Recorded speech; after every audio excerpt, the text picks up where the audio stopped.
Hello everyone, this is your master teacher Surabhi Gupta from Vedantu and मेरी कक्षा में आपका स्वागत है. So guys, welcome to the session, the final session of the chapter Nationalism in India, जहाँ पर हम chapter के final पड़ाव पे आते हैं, final part पे आते हैं, called the sense of collective belonging.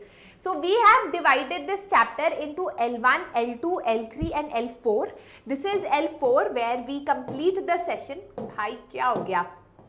ठीक है, हम लोग चैप्टर के फाइनल पार्ट पे आ रहे हैं. अभी तक हमने कहानी पढ़ी थी जो फर्स्ट वर्ल्ड वॉर से शुरू हुई थी, गांधी जी की एंट्री हुई थी, नॉन कोऑपरेशन मूवमेंट हुआ था, सिविल डिसोबीडियंस मूवमेंट हुआ था, उसको कॉल ऑफ कर दिया गया था, वो फेल हो गया था and that is where we ended the theory part मतलब the story part of the chapter.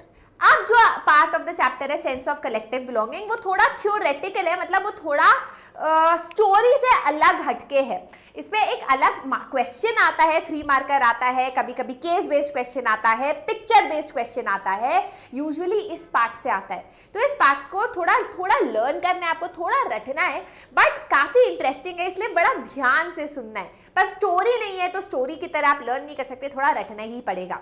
So make sure that you watch today's session till the end. It's very very important for your board examination. Chapter ही सबसे ज्यादा important है. Do not forget to give a thumbs up to this video. जल्दी से thumbs up दे दो. If you new to the channel of Vedantu 9th और 10th, do not forget to subscribe guys, क्योंकि इस चैनल पे हम आपके लिए लाते हैं amazing academic content for class 9 class 10.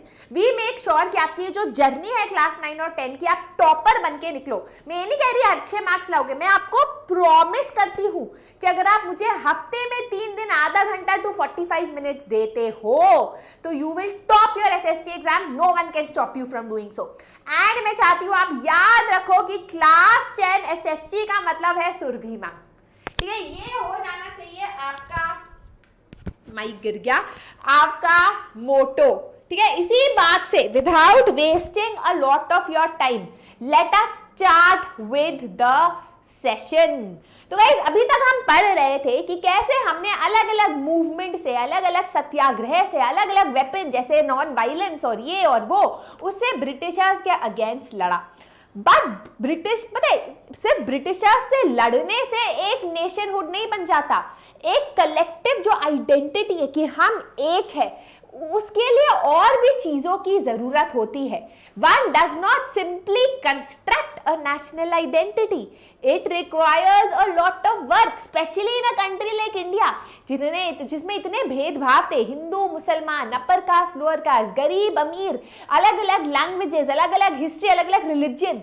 ऐसे लोगों में हमें एक यूनिटी लानी थी, अखंडता लानी थी, एक सेंस कि ब्रिटिशर्स हमारे दुश्मन है, बट उसके अलावा भी हमारी कॉमन हिस्ट्री है, हमारा कॉमन कल्चर है, हमारा एक कॉमनैलिटी है. तभी तो आप साथ में रहोगे, जुड़ के रहोगे, राइट. तो ये सेंस ऑफ कलेक्टिव बिलोंगिंग, ये राष्ट्रवाद की भावना कैसे हमारे देश में लाई गई, इसकी भी अपनी कहानी है.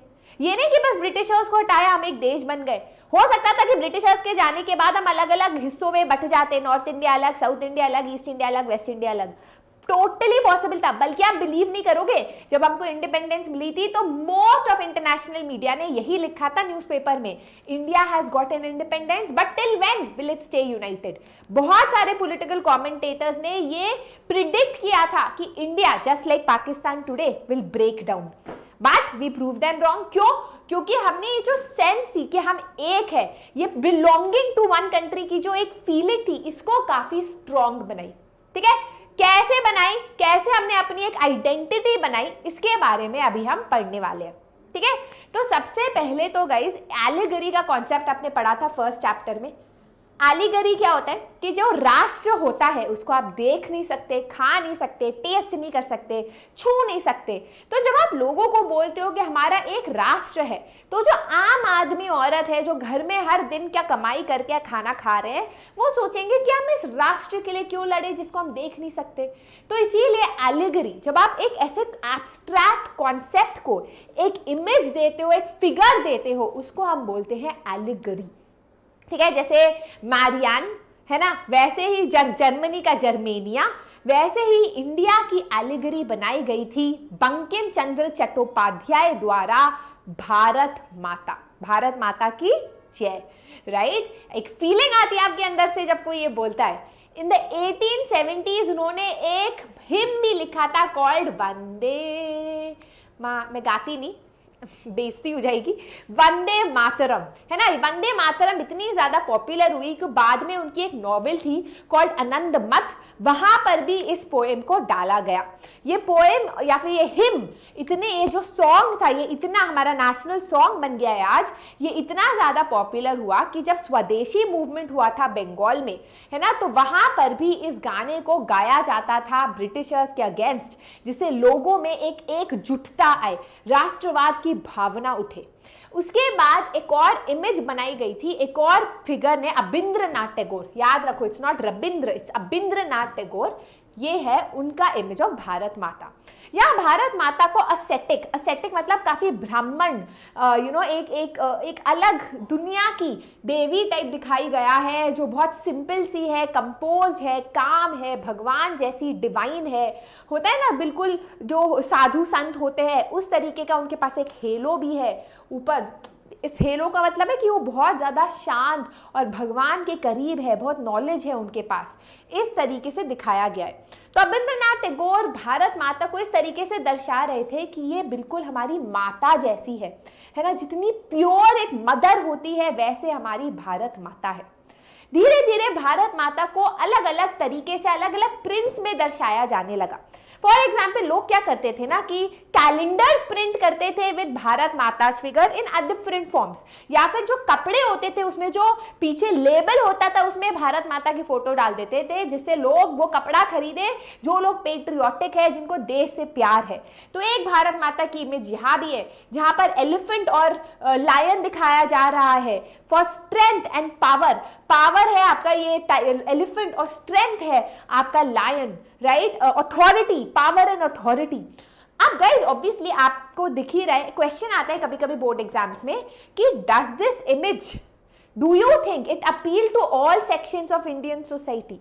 क्या इन भारत के हर जो कोना कोना का समुदाय है वो क्या इस भारत माता की इमेज से अपील होगा, क्या उसको कनेक्शन होगा? नहीं।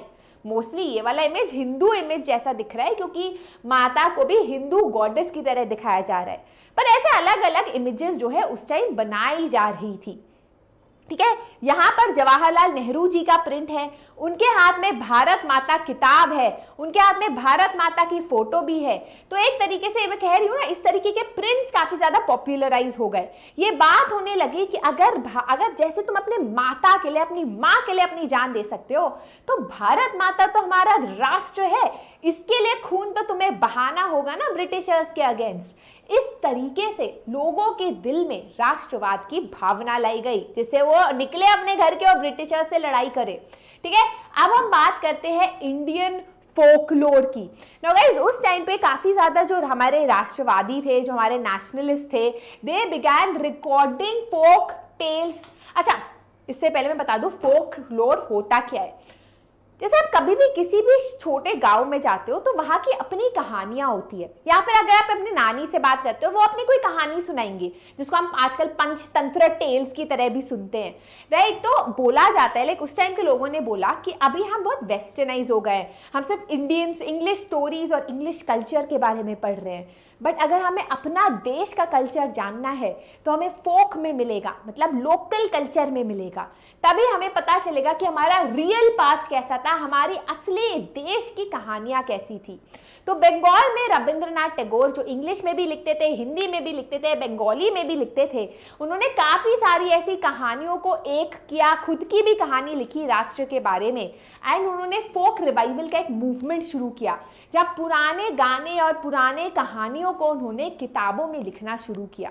मद्रास में एक इंसान थे कॉल्ड नतेशा शास्त्री जी, जिन्होंने किताब लिखी फोकलोर ऑफ सदर्न इंडिया, जहां पर 4 वॉल्यूम कलेक्शन, मोटी सी किताबें लिखी 4-4, जहां पर उन्होंने साउथ इंडिया की अलग अलग पुरानी कहानियों को रिवाइव किया और उसको उस कहानी के तौर में उन किताबों में लिखा।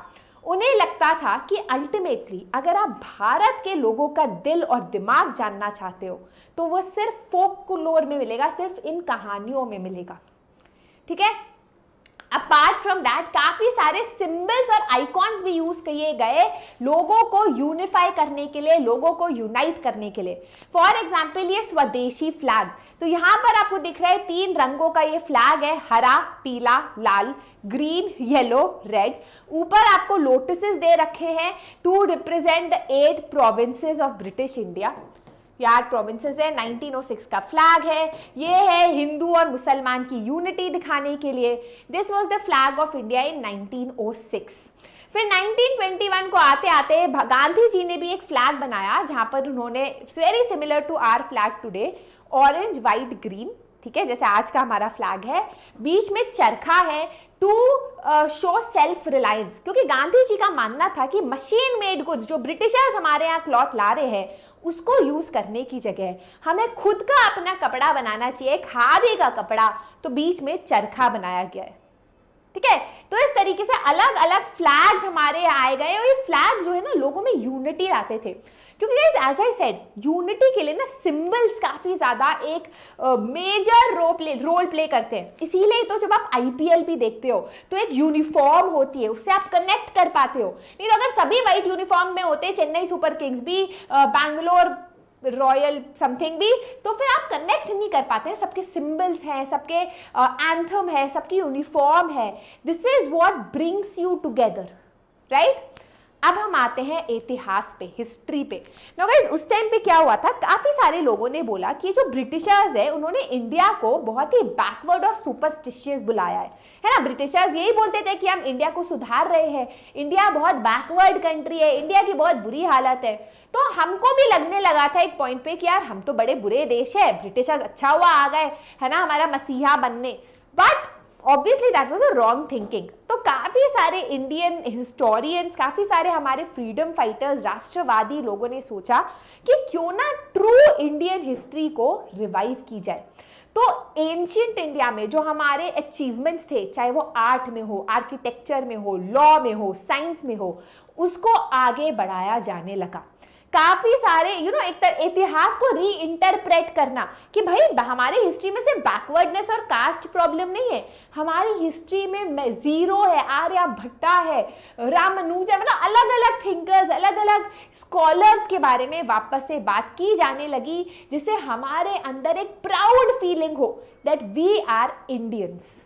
That is it. That is where your entire chapter ends. अब हम लोग आते हैं होमवर्क क्वेश्चन पे। जल्दी से नीचे मुझे कमेंट सेक्शन में बता दो and then I am gonna tell you what's gonna happen, ठीक है। एंड तक रहना।